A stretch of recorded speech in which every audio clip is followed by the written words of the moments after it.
Hello and welcome. My name is Kyle, and this is How You Level Up, a podcast that decodes language to help you become your best self.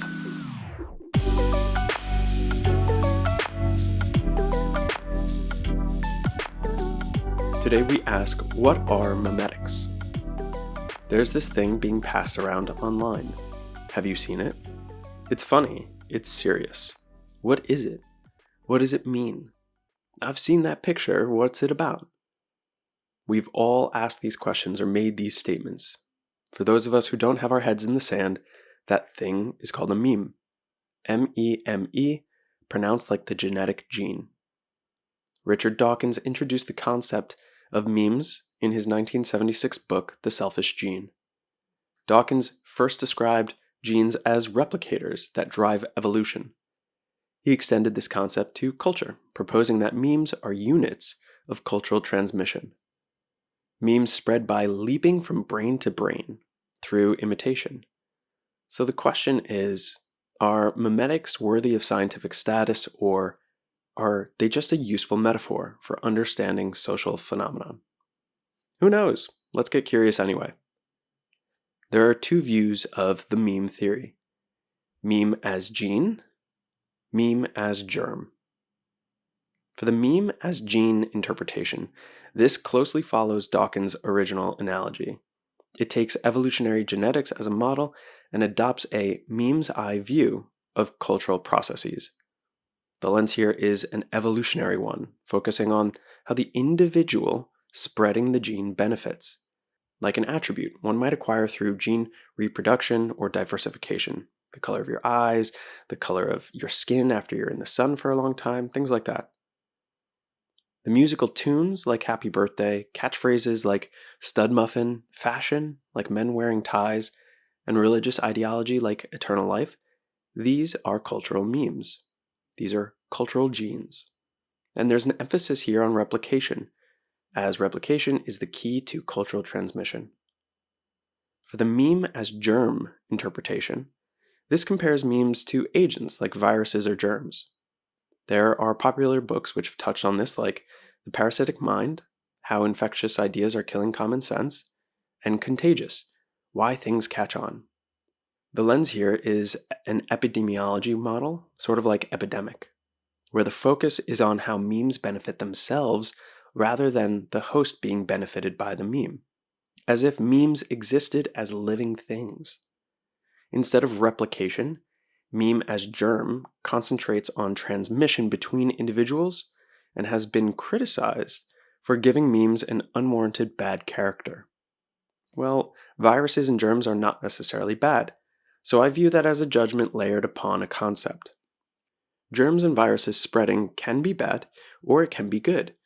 Exposure to germs increases our immune system on many different levels. Think of herd immunity. In the book *Sapiens*, the author Yuval Harari says something interesting about ideas. He states, "Ever more scholars see culture as a kind of mental infection or parasite, with humans as its unwitting host. Organic parasites, such as viruses, live inside the body of their host. They multiply and spread from one host to another, feeding off their host, weakening them, and sometimes even killing them. In just this fashion, cultural ideas live inside the mind of humans. They multiply and spread from one host to another and occasionally weakening the host and sometimes even killing them." This is a very hard lean on the lens of meme as germ.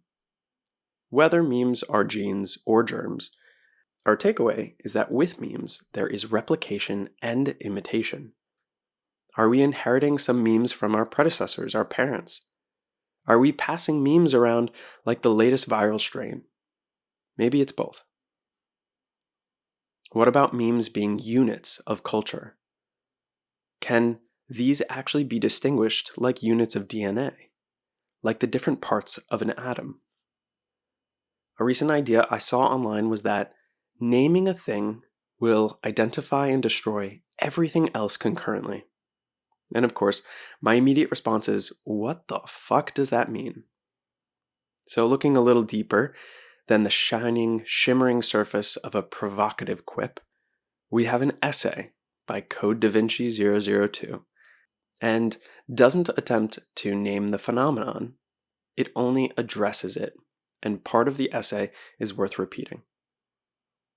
Naming is a destructive process in which the state of the universe is irreversibly annihilated.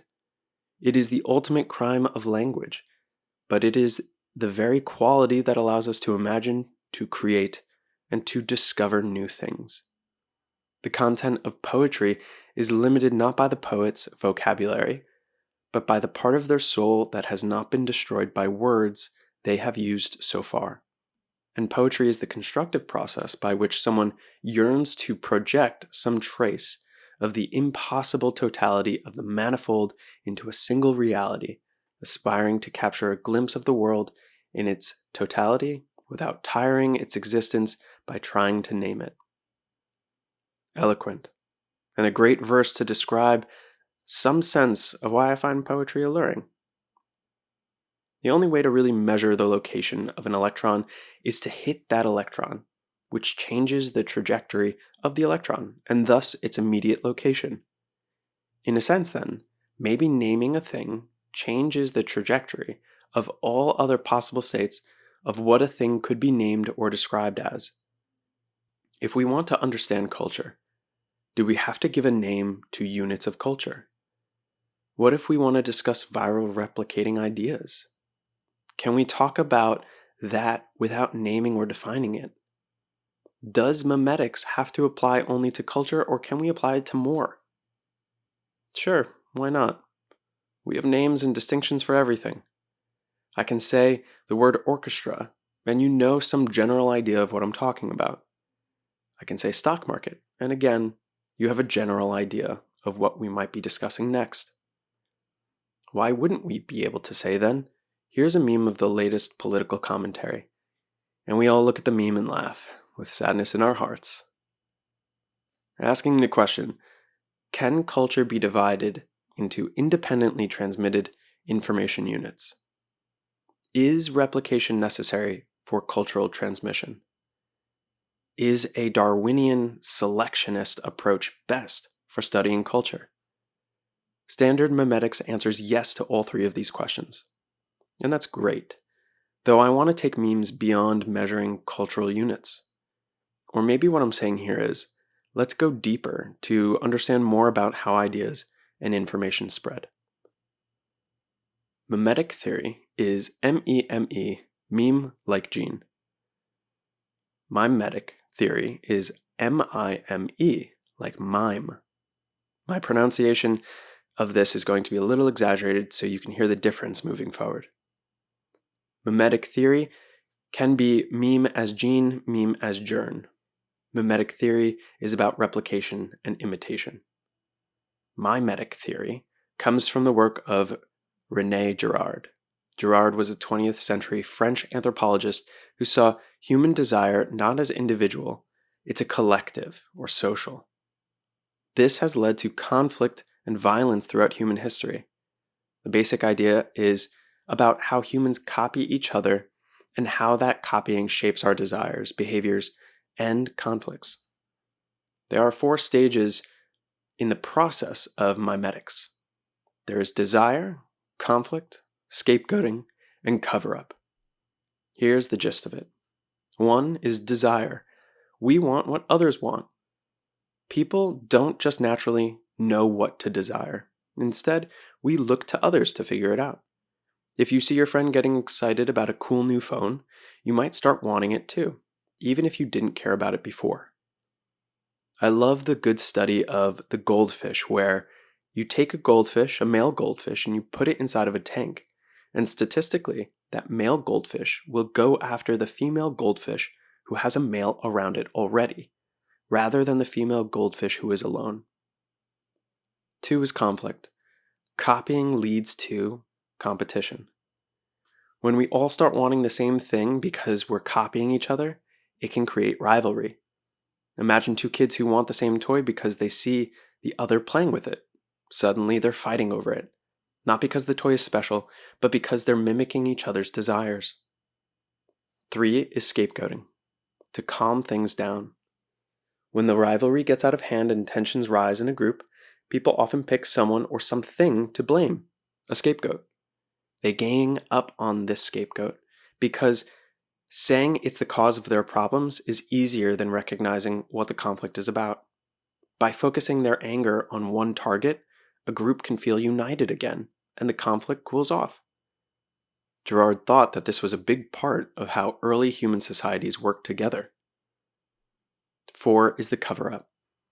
Culture and stories arise. Girard believes that a lot of myths, religions, and traditions started from the scapegoating process. For example, ancient stories might talk about a hero or a villain being sacrificed in order to save everyone. Societies everywhere do this. It is a repeating pattern. We do it today. Look too many mainstream ideas, and there's a story somewhere where there is a villain of society. This person group is not actually the villain. This is the scapegoat. This is the cover-up of what truly is the problem. So yeah, we copy desires, and that copying can spark fights, and groups often solve those fights by picking a scapegoat, and then a story comes along to cover it all up. It's a lens to understand why humans act the way they do, especially in groups. Whether we're looking at memetics or mimetics, these are interesting ideas. Hopefully we haven't destroyed too much of reality with these naming conventions. Hopefully our distinctions here lead to further understanding of ourselves, of our society, of our engagement with reality. And ideally, we can begin to comprehend just a little bit more about how we are influenced by one another, and how we influence those around us. How? By asking, what is this? By considering and reviewing how things work. By jumping into the rabbit hole with 2 feet and seeing where we land. What is this episode about? What did I take away? Well, what's going to stick with you after the episode ends?